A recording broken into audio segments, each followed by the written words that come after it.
Hello, I hope this video finds you well. Tonight's night 23 in my nightly routine of recording a Codingbat solution while schools are closed. Tonight we're going to look at make tags within strings 1, and this is the Python solution. Again, remember I'm going to do a strings 1 and list 1 every night because I really want to highlight the similarity between strings and lists. Okay, the problem says the web is built with HTML strings like this, which draw yeah as italics in the example. The I tag makes open bracket I, close bracket, and slash, open bracket, slash I, close bracket, which surrounds the word yeah.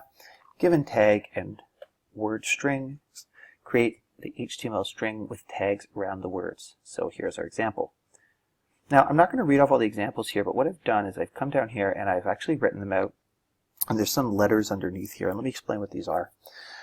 What this question is trying to do is to make sure that you understand, you can see I've pasted this in here, you understand how to use concatenation, but now recognize what is consistent in every case and what is unique.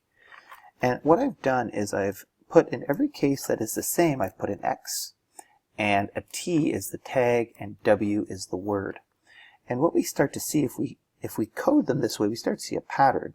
We see it's always that open brace followed by the tag, close brace, then the word, and then we have open brace slash tag, close brace.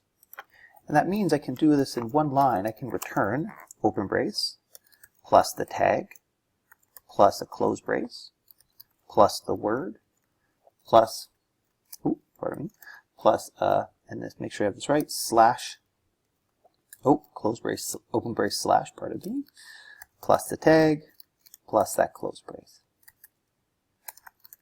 There we go. And I can hit go.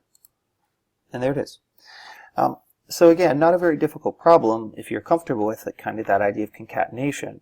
That what is the thing I would highlight here when I was working with students is I'd highlight this idea of looking at all your cases and looking at what is the same and what is unique based on the past parameters. I hope this video helped. Have a wonderful day.